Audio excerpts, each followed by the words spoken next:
we're going to figure this out. In the meantime, while we're waiting on Gianni and me figuring out this whole Zoom thing, so I know you guys all saw what just happened with the bank failures, right?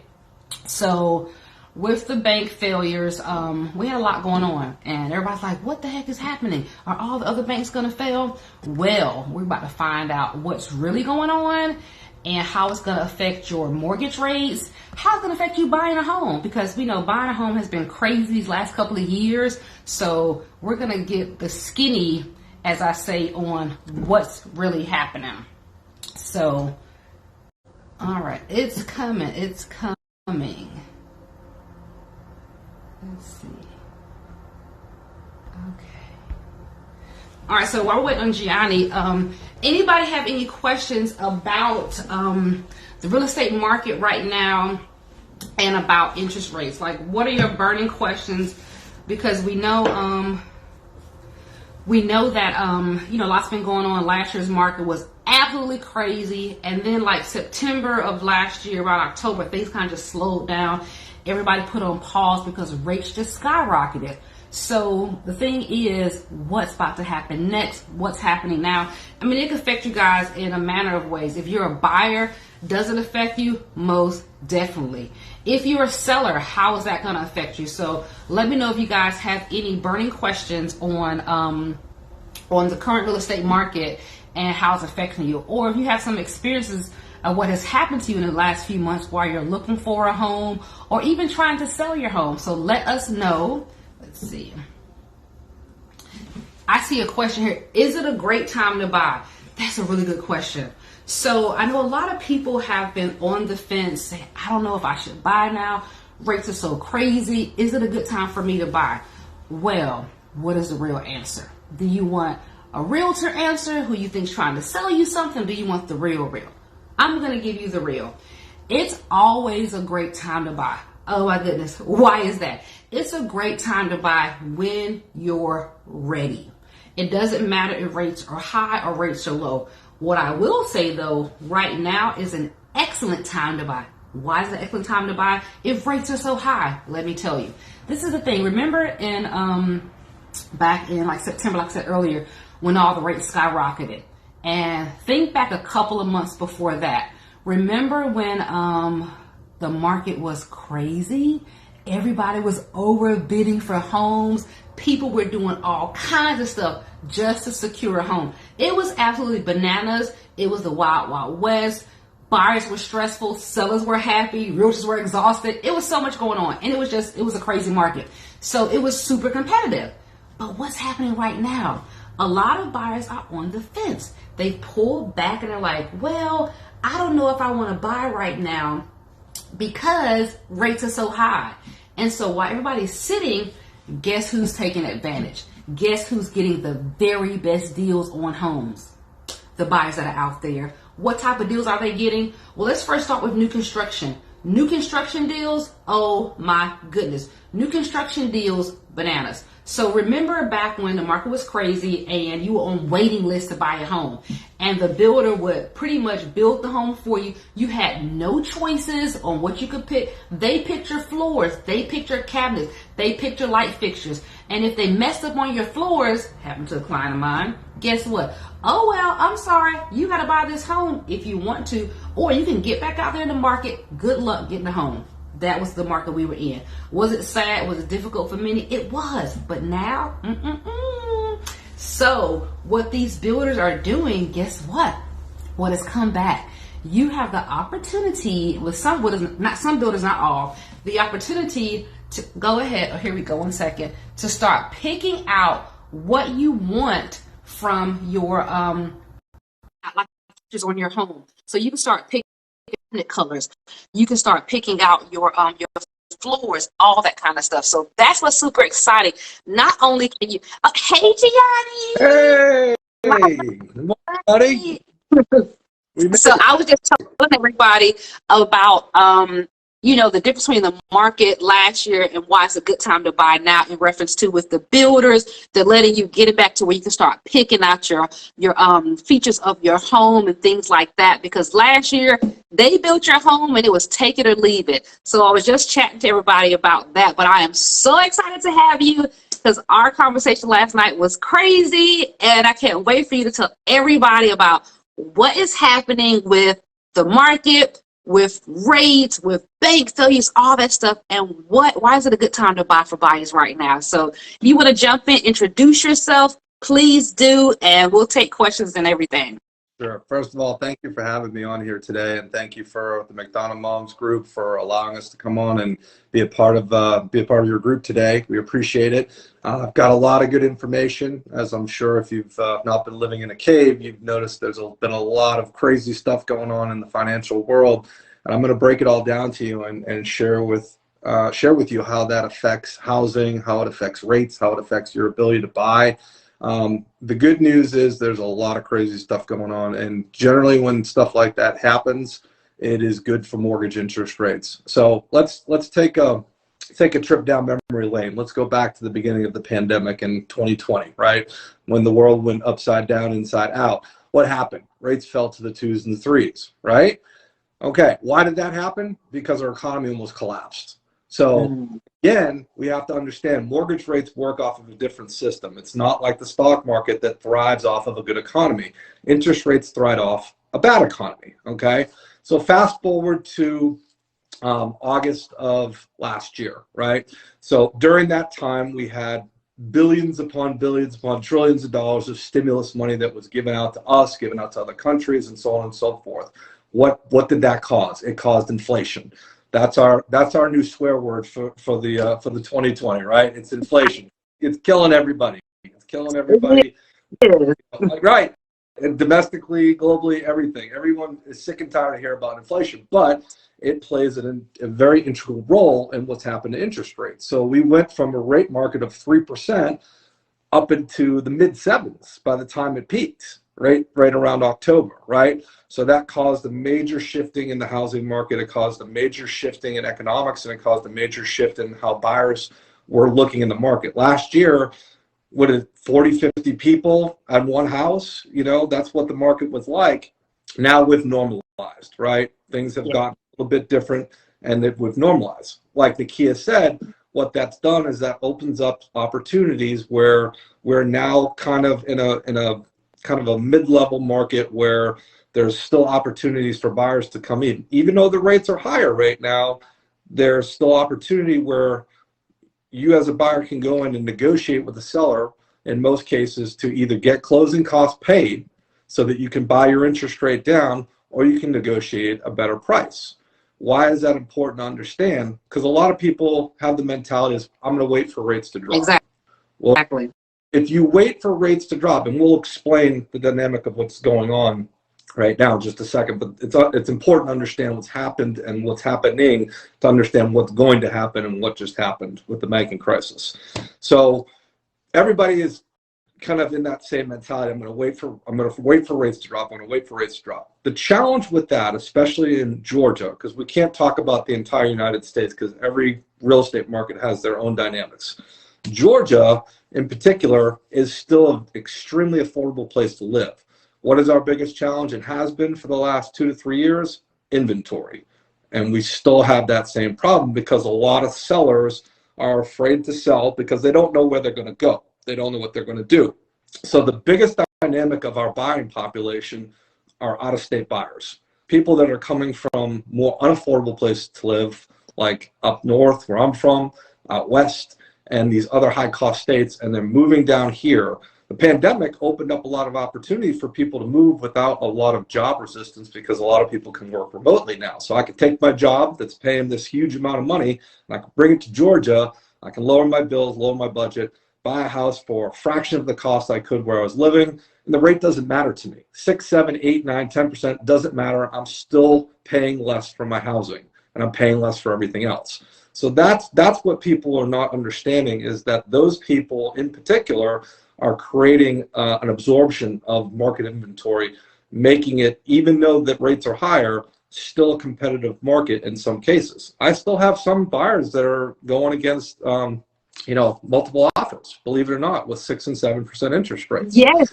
So we just saw that just the other day, and they had like 9 offers on a home, and people don't believe it's actually happening, but it is. Yeah, it's what we call a normal market. You know, we've been so used to these crazy shifts in market where rates are in the twos. That's not normal.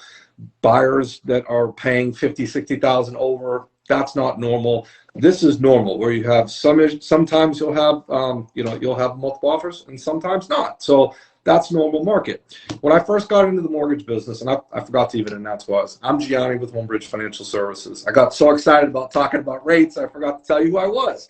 So I'm a 22-year veteran in the mortgage industry. For the last 7 years, I've been ranked in the top 1% of my industry, which is the highest award that you can earn in the mortgage business. So I'm proud of that. I have a ton of experience. You know, me and my team, we close anywhere between 2 to 250 transactions a year. So do the math. We've done a lot of deals. We have a lot of experience, and I've gone through, hence why I have no hair. I've gone through a lot of crises. I've gone through, you know, the 2008 crisis, which we will talk about today because it plays a role in what just happened in the banking world. He's one of my preferred lenders, and he actually did one personal loan for me on my home. So thank you, Gianni. Awesome. The key is the best. I love working with her. We make a great team. So just throwing that in there. But so let's fast forward to today's market, right? So a lot of people have been noticing that the Fed has been hiking interest rates, right? And a lot of people confuse that with mortgage interest rates, okay? So mortgage interest rates have nothing to do directly with what the Fed is doing, okay? The Fed has been hiking the Fed rate to try to slow the inflationary measures down.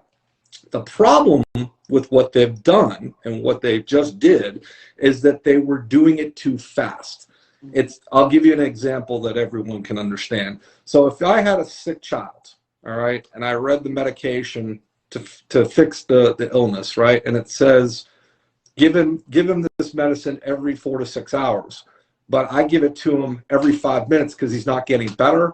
That's essentially what the Fed has been doing by hiking the rates. They're going too fast, and what they did was they caused too much paranoia in the market, and they really weren't looking at the real data in all the inflationary measures and the reports that are coming in.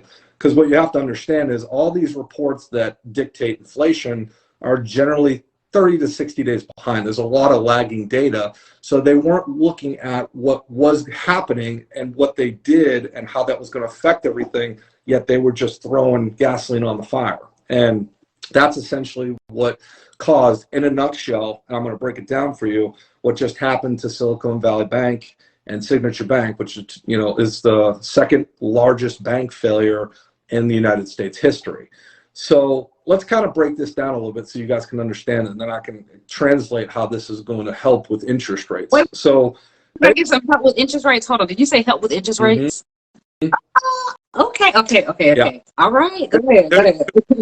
This story, but you have to understand the dynamic of it so you can understand what's going to happen. So in short, I'm going to explain what happened to Silicon Valley Bank. Okay, so in essence, they had $80 billion worth of mortgage-backed securities. A mortgage-backed security is basically, if you have a mortgage, it gets sold as a coupon on the open market, right? So the majority of their assets were all purchased back when rates were in the threes. So when interest rates were in the threes, that dictates that their coupon cost was 2%, okay?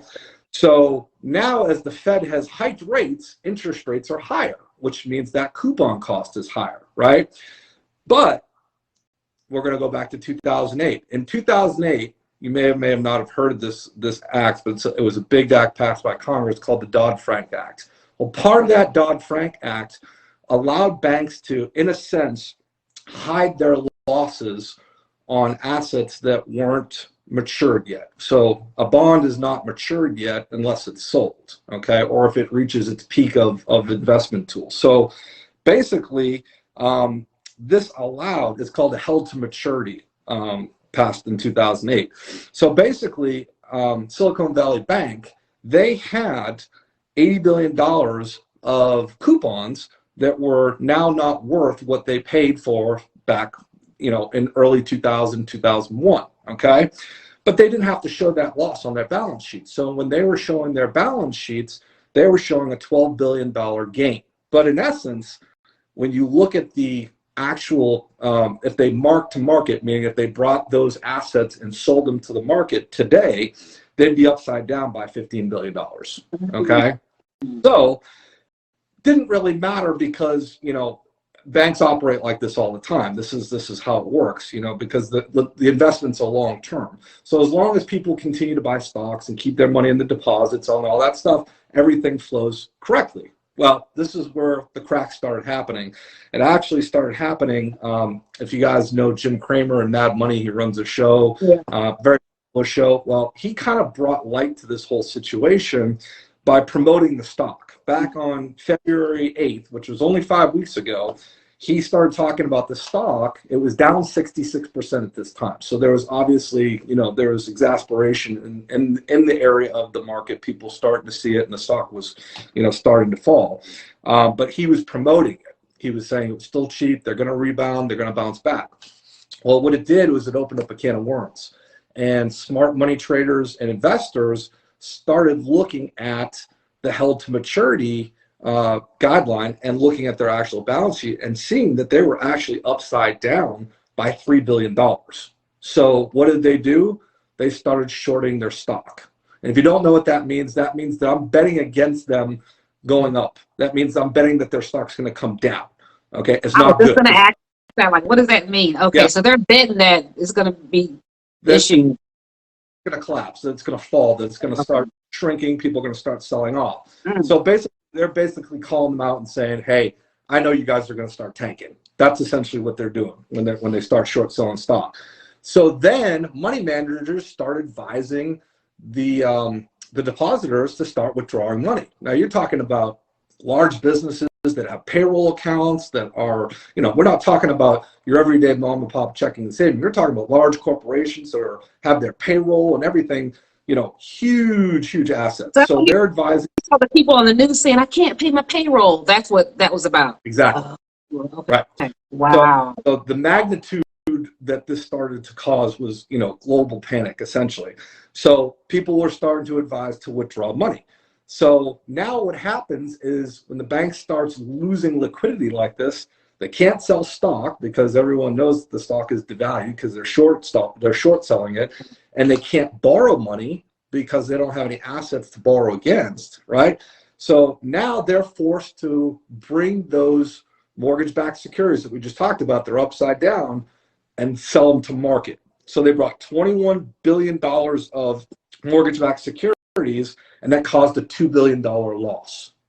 This is where it all started to collapse. So now investors noticed that they still had $13 billion in losses remaining, because if you think about it, they had $60 billion in assets left over from that $80 billion original investment. So now they notice that they are severely in deep trouble. So the stock traders, short sellers smell blood. They start coming out in craves. Depositors are warned to get out. Smell blood. Smell blood, right. And it caused a run. What does that mean? That means everybody wants out. Yeah. Everybody's pulling money out at once. And, basically the bank became insolvent. So that's essentially what happened in a sense. So at first, and this was what was crazy, the Fed was not going to step in and they were not going to bail them out. And the problem that would have caused is that every other bank would have been under the same scrutinization and could have caused a global bank failure, literally. So they had to step in. They had no choice. They created what's called a bank term funding program, which basically means that the government is coming in and buying the rest of their assets at face value so that they won't be insolvent, and that will make all the depositors whole, and that will, that will calm everything down and bring everything back to normalcy. But here's where it gets good for mortgage-backed securities. Okay, good stuff. Okay.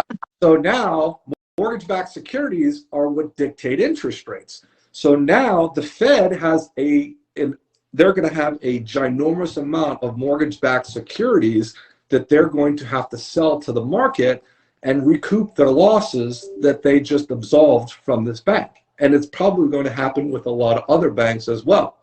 That's what we call quantitative easing. So they're going to start having to sell these bonds at a fraction of the cost to make up the losses that they have. which means more people are going to start to invest in mortgage-backed securities, not just domestically, but globally. You got to remember, we've got a lot of people from other countries that invest in our mortgage-backed securities because it's still, outside of 2008 crisis, it's still the most safe investment throughout history. So as we hit hard economic times and we hear about all sorts of foreign governments having issues, the mortgage-backed security is going to be the instrument that will keep people's investments safe. So I say that to say that should in itself help bring mortgage-backed securities back in line, on top of the inflationary measures that have been talked about here are starting to ease up. All that lag in data has really come from the labor market. So the only thing that really has stayed inflationary, or what appeared to stay inflationary, was the jobs market. But we had a jobs report that came out on Friday, and we saw some cracks in the data. Basically, the unemployment rate went up, but they said the jobs went up. How does that happen? It doesn't. It's because that doesn't make sense. Because the data hasn't caught up to one another, and the jobs that they're saying are being created are just replacement jobs, mainly in the service industry and the hospitality industry. So it's not like they're creating new jobs, they're just replacing the ones that were already, the economy was whole.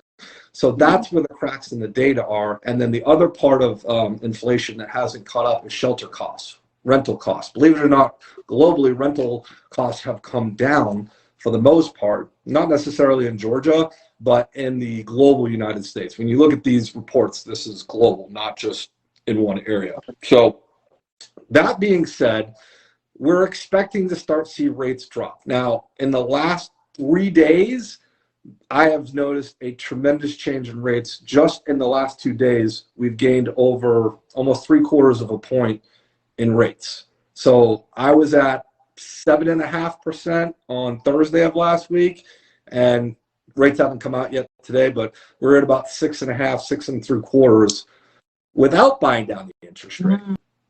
Okay? Without buying down, because everybody's talking about buy down your rate, buy down. So without buying down, we're seeing it come down. Oh, that's amazing. So here's what's anticipated to happen. As long as the government doesn't pass any more erroneous bills and cause any more inflation, then inflation should have peaked itself out. Based on everything that we're seeing, that should help calm down the mortgage-backed security market, because they do not like inflation. It's their enemy, right? So as long as inflation keeps coming back down, and we have, what do you know today? CPI, which basically is consumer price index, that people spending. So we're going to get an idea of what that inflationary measure looks like. Now, it may or may not be exactly what we want it to be, but what we're thinking is by May that we'll see rates come down into the 5s. That's where they're expected to be. And just to kind of give you a history lesson on myself, when I entered the mortgage industry back in 2001, guess where rates were? 5.5, 5.875. We were in a normal market. So that's where it's expected to go. Where anybody can project from that point on, is just kind of really just thrown up in the air, because there's so many things going on. Keep in mind, next year we're going into an election too.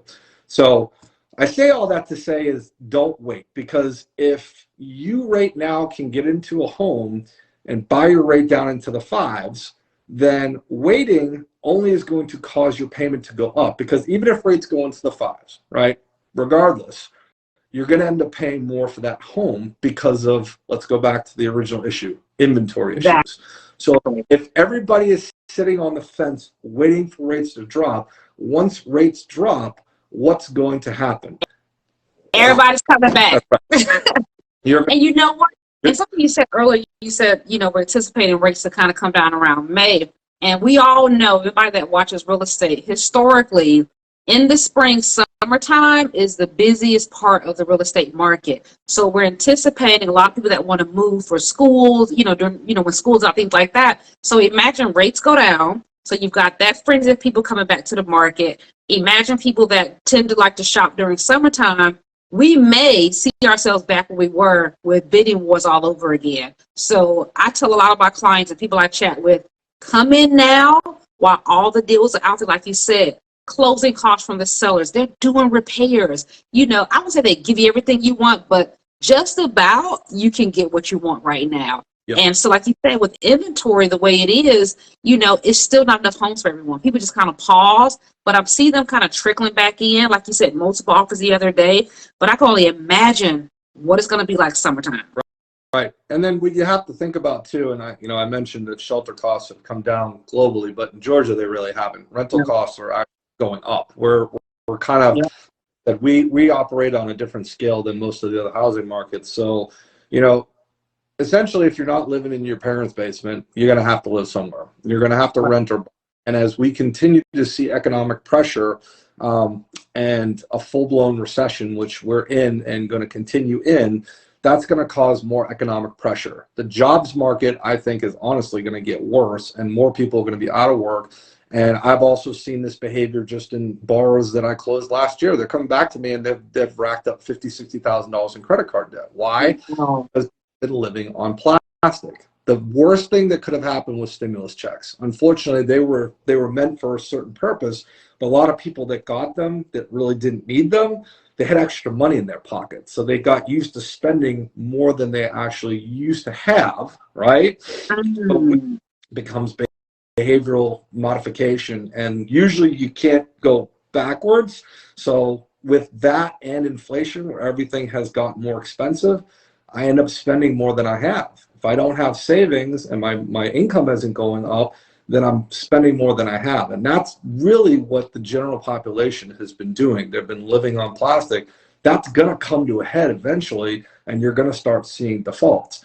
Do I think we're going to see a wave of foreclosures? No, because the difference between now and 2008 is that everybody has equity in their property, and we need the inventory. So I think there will be some defaults, but I think for the most part, a lot of people are going to be forced to sell, which will create some more inventory and level out the market a little bit, but it won't meet the demand of the enormous amount of people that are going to want to buy, because keep in mind, we've got people coming from other states that make our state more desirable.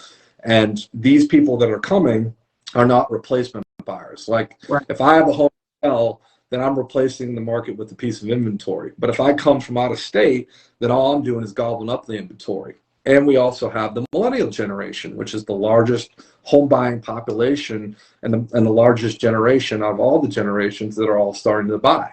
And, at first, 5-10 years ago, they didn't think there were going to be any impact on the home buying market because they were the children of the 2008 collapse, right? But they actually don't want to live in apartments. They don't want to, they don't want to live with roommates anymore. They're good borrowers. They have good credit. They're growing up. And they're good borrowers, though. They have good credit. Great job. They've learned good jobs, good credit. They have down payment. And they're wanting to buy. So they're also, a big part of this dynamic. So that all being said, it's still a great time to purchase. And I still think that we're going to see prices continue to go up because of that absorption issue and the fact that inventory is low, and that, 6s, 7s, 5s, it doesn't matter. People are buying. I mean, my parents bought when the rates were in the 13s, so I think as long as you can understand the way the market works, and you got to take fear out of everything, and you understand what I just explained and how this is all translating and transpiring, that, eventually we're going to normalize. But in any bad economic situation, there's always good to come out of it. And the housing market always thrives on a bad economy. So as we start to see a continued recession happening here as a result of everything that's happened over the last 4 years, mortgage rates are going to benefit from that, and you as a buyer are going to benefit from that. So like I said, now's the time. And keep in mind, if you're scared of rates, don't forget that refinancing is also possible. If you get into a situation where you don't have the money to buy down the interest rate, or you don't have the ability to negotiate closing costs to buy down the interest rate, refinancing is always an option. In most loans, you can refinance after you've made 6 mortgage payments. Thank you for answering that question. After 6 months. So after 6 months, you can recoup and refinance. And we're actually offering basically a buy now, save later program where you can come back. Yeah. So basically, if you buy with us, you can come back and up to 5 years refinance with us and save $3,000 on closing costs, which pretty much cover your house fees, most of the state intangibles. And then the way you generally set up a refinance is that you set up so you skip 2 months of mortgage payments. So that will cover the majority of the rest of your costs.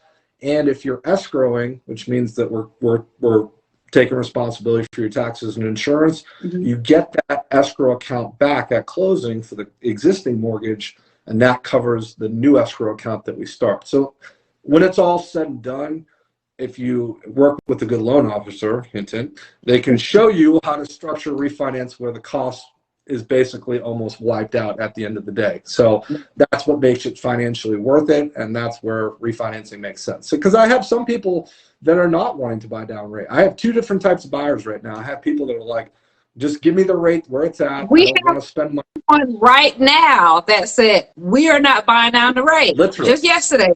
Yep. I'll refinance when the rates come back down. So, it's not wrong or right either way. People have different views on what's to come. No one has a crystal ball. So I'm sitting here telling you what could happen and what's going to happen based on what's projected and what's to happen. But I mean, if you were to, rewind the clock back and we were having this conversation last year and I was to tell you rates were going to be in the sevens, I would have looked at you sideways because I would have thought there was no way that could have happened. So I say that to say that you just have to make sure that you're working with good professionals that watch this stuff on a regular basis. That is the most important lesson that you can take away from all this data today, because I know I threw a lot of stuff at you, but it was good stuff though, John. It was great stuff. If you guys have questions, drop it in the chat. And what I had said earlier, what you just pretty much said, I said, it's a good time to buy when you're ready. If you're financially ready, it's a good time to buy. Like you said, you've got so many options and opportunity. It doesn't make any sense. Mm-hmm. Absolutely. Yeah. No, there's no doubt, because waiting, I mean, let's talk to the people that waited in 2020 and 2021. They're kicking themselves in their rear end. I had a lot of people that, believe it or not, are coming back even after that were like, oh my God, what did I do? I lost $100,000 to $200,000 in equity just by waiting. And that's the truth of the matter. And it's sad because when I have those conversations with buyers, that have been on the fence that I've been working with for a couple of years, and I had one young lady, she's closing Friday, but when we started back talking, because it's been a couple of years, she said to me, oh my gosh, Nakia, I remember when this house would have been about 150. Those days are gone, and you're just living in the past. And listen, we got to get what we can get right now. We missed that boat. Let's get on another boat now before we miss the next one. Yeah. It's the truth, and unfortunately. I think April, real quick, somebody had a quick question. I think April Cooper. Hey, April, she says, do you help with any type of credit repair? I typically help my customers internally with credit repair and credit restoration. I'm not a fan of third-party credit repair companies because they don't really do proactive credit repair. They do reactive, right. And that usually doesn't. So, if people come to me with credit issues, specifically if they're looking to buy a home, not just general credit repair, but they're a need to want to purchase a home, then I have an internal method that I use, special software that communicates with the credit bureaus to create plans of action to help with credit restoration and repair. Perfect. Thank you, April, for your question. Any other question, you guys? This was such good information. I'm excited to see what's going to happen these next few months.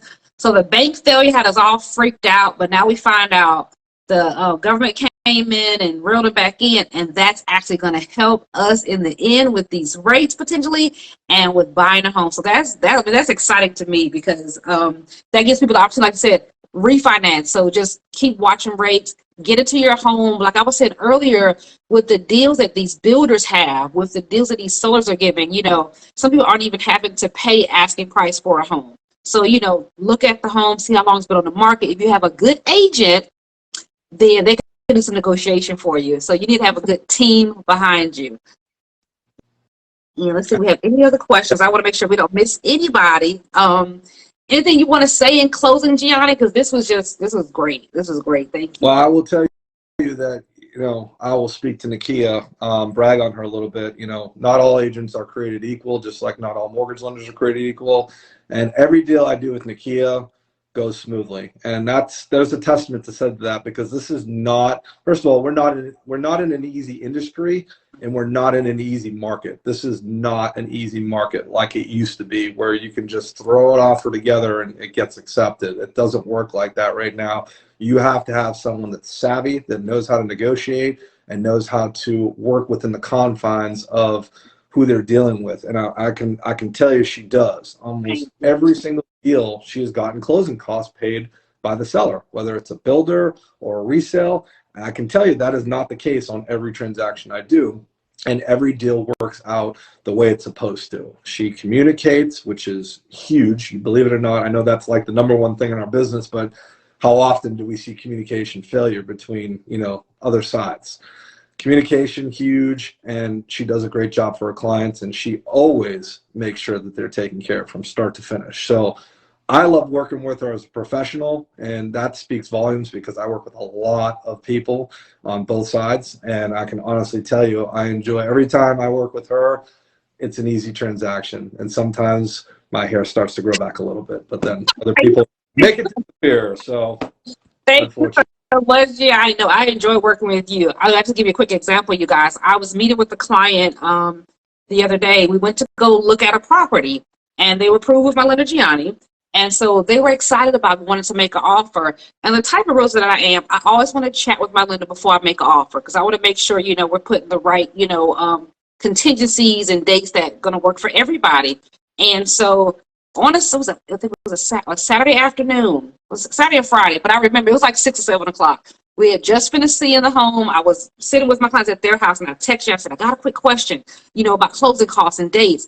And he was like, give me a call. And we sat there, called my clients on speakerphone at their table. We were on the phone for about 45 minutes, making this deal work and collaborating and putting this offer together. They had a home to sell. This home that they were buying was on the market for 1 day, and we went under contract. The collaborative effort was amazing, and we're closing literally next week. So, great team, Gianni. Thank you so much for how you pour into my clients. You explain things to them. They said that they thought they learned so much, and they were just ready and prepared to go through the process. So we thoroughly enjoyed that, and I enjoy working with you as well, for sure.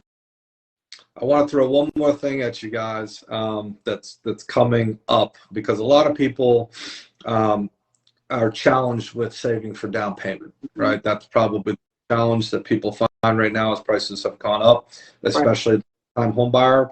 Well, we are going to be rolling out a new program. We're actually going to be joining forces with another company.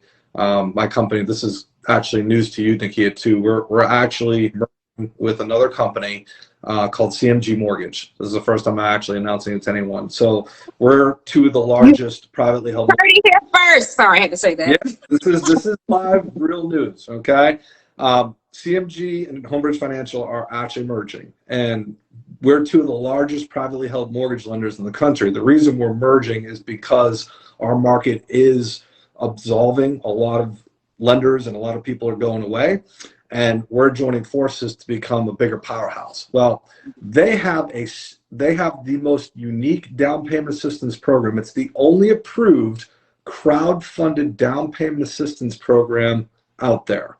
So what that means is that you can basically, in essence, start a GoFundMe page, and you can have anybody contribute to your down payment. Because wait, hold on, stop.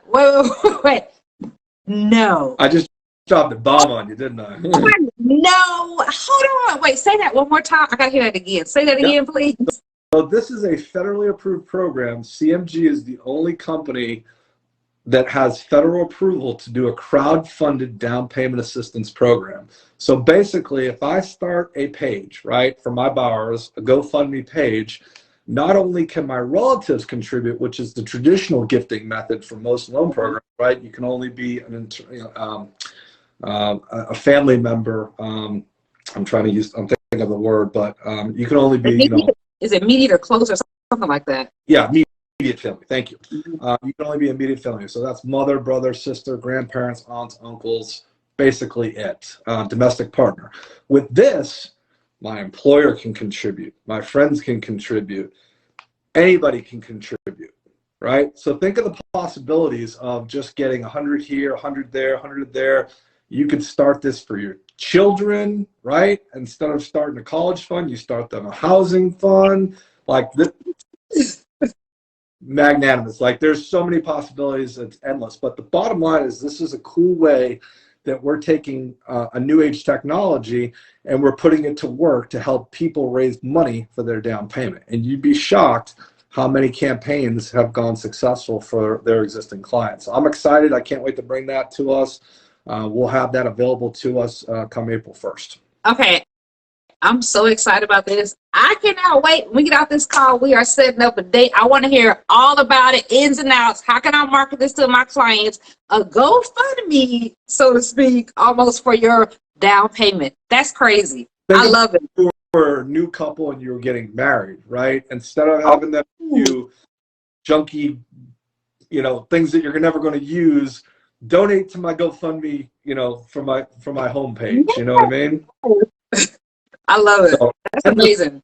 If you work for a large corporation, we could present it to them. There's all sorts of different ways that we're going to try to get after this and market this. But, this is something that I'm super excited about, and this will definitely add a new spin because, down payment assistance, they serve a purpose, but they don't really, what I would say, fill the void of what's out there and what people need, and this does. So it's really kind of cool because you're creating your own down payment assistance program instead of having to rely on the government to do it and take a haircut on rates or pay back the money and all this other stuff, because there's always some extra that you have to deal with when you're doing no money is really free money. And we just talked about that. We were doing a live here the other week talking about down payment assistance. So this is a good follow-up to that for us to find out, wait a minute, there's some other ways you can do this. So this is so exciting. I cannot wait for this one, Gianni. You just dropped the bomb today. You really did.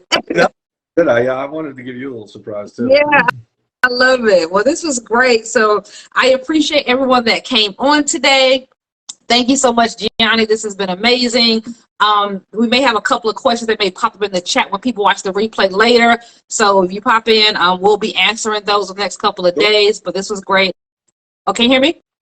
Yeah, okay. I said that's great. I'll answer everything. Gianni, tell everyone, because I'm going to type it in the chat, how they can reach you. Let me hold on one second. Let me type it.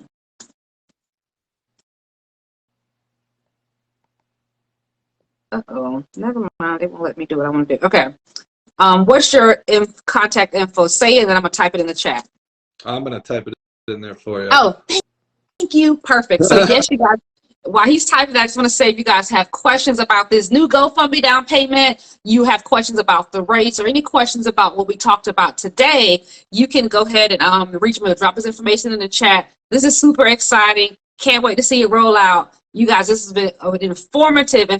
We learned about bank failures. We learned about rates. We learned about what may be coming around the corner. So we're all going to be watching to see. You guys, get off the fence.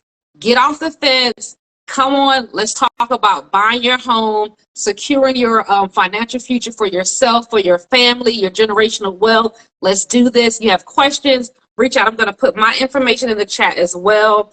And you guys, I'm excited. So we've got a great summer ahead, and I look forward to it. Just to leave off, this is projected to be the third largest house buying market in history, just so you know. Whoa, okay. So that's the projection. So everything that's going on, people are still projected to be, it's still projected to be a very strong market. And I can honestly say, other than the kind of shock that happened during the holiday season where the rates, spiked and, obviously holidays slowed things down, this has literally been, my phone does not stop ringing. I mean, literally I had to silence it during this because it's everybody wants a piece. And if you can get away from the fear and talk to someone that you know and will trust, guide you in the right direction, then the opportunity is there. You just have to be open to it and take that first step. Because if you don't, you're going to end up losing just like everybody else did that waited for 2000 and 2001. That's true. That's true. Well, great. This was awesome. Thank you, thank you, thank you. I'll be talking to you later. And you guys have an amazing day, McDonald moms. And we will talk to you guys soon. Happy shopping.